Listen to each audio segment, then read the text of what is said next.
امام اعظم ابو حنیفہ کسی سے قرض لینا تھا، دروازے پر دستک دی اور پیچھے آ کے دھوپ میں کھڑے ہو گئے، تو کسی نے کہا حضرت چلاتی ہوئی دھوپ ہے اور یہ سایہ یہ دیوار ہے، اس میں کھڑے ہو کے انتظار کیجئے۔ فرمایا صاحب خانہ سے قرض لینا ہے، اور جس سے قرض لینا ہو قرض کے علاوہ اس سے کوئی نفع اٹھانا سود ہوتا ہے، تو میں اس لیے اس کی دیوار کے سائے میں کھڑا نہیں ہو رہا مبادا کے سود نہ ہو جائے۔ تو یہ ان کی احتیاط تھی، اور پھر ان محتاط ہاتھوں سے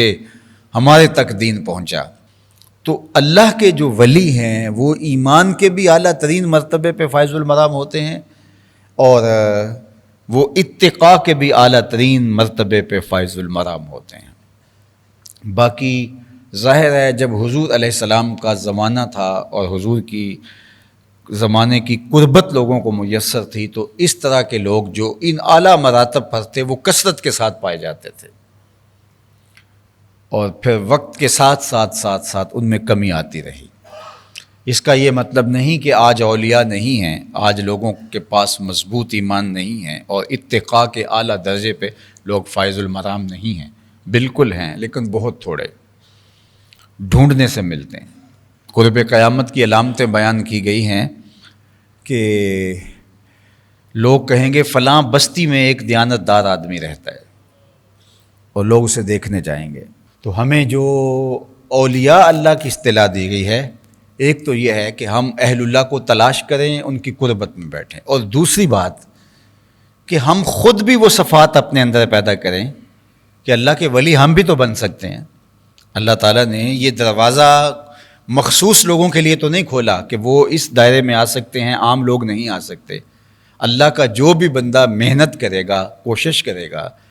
اپنے رزق کو پاک کرے گا، اپنی زبان کو سچ کا خوگر بنائے گا، اپنے رویوں میں خوبصورتی پیدا کرے گا، لوگوں کے لیے ضرر کا باعث نہیں بنے گا،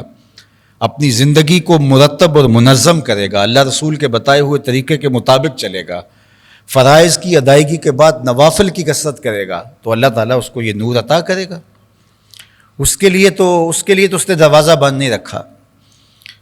نبوت کا دروازہ تو بند ہو گیا، لیکن ولایت کا دروازہ بند نہیں ہوا۔ اس لیے مجھے اور آپ کو جہاں اہل اللہ کسی کے بارے میں، وہ واصف علی واصف مرحوم نے کہا تھا کہ کسی کے بارے میں شک بھی ہو کہ اللہ کا قریبی ہے تو اس کے نیڑے ہو جاؤ۔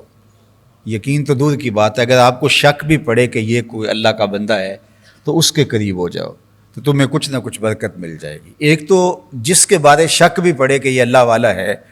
اور وہ صفات حمیدہ جو اہل اللہ کی ہیں وہ اس شخص میں موجود ہے، تو اس کی قربت اختیار کرنی چاہیے۔ اور دوسرا،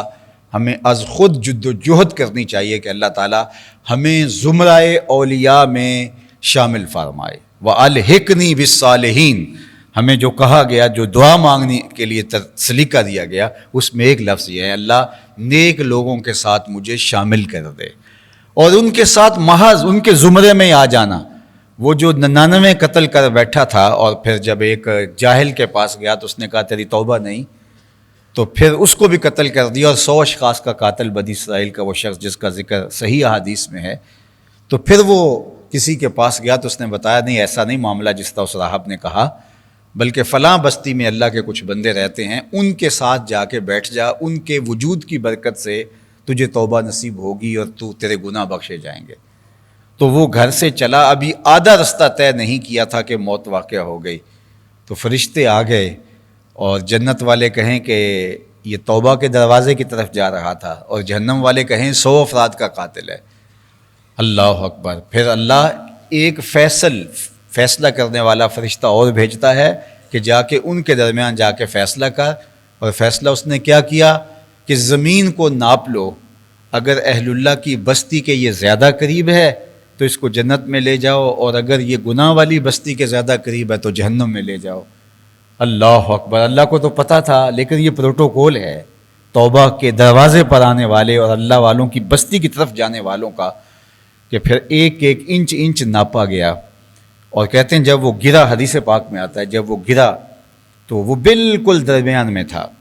نہ ادھر تھا نہ ادھر تھا، لیکن جب گرا تو اس کو شوق تھا کہ میں پہنچوں، تو وہ گرتے گرتے اپنی جو ہے وہ چھاتی کے بل اپنے آپ کو تھوڑا سا گھسیٹ کے آگے کر رہا ہے کہ میں پہنچ جاؤں، لیکن نہیں پہنچ پایا۔ تو جب ناپا گیا تو وہی ایک دو بالشت زیادہ اللہ والوں کی بستی کے قریب ہونے کی وجہ سے اس کو جنت عطا کر دی۔ اٹھ فریدا ستیا تے میلا ویکھن جا، وت کوئی بخشیا مل جاوے تے تمہیں بخشیا جا۔ تو ان لوگوں کی تو سنگت بھی جو ہے وہ اندر کی ستھرائی کی ضامن ہوتی ہے، چاہے جائے کہ انسان خود اس زمرے میں شامل ہو جائے۔ اللہ جل شانہ ہم سب کو ایسی پاکیزہ زندگی عطا فرمائے کہ ہم اللہ کے ولی ہونے کے نور سے مالا مال ہو جائیں، ہم زمرہ اولیاء میں شامل ہو جائیں۔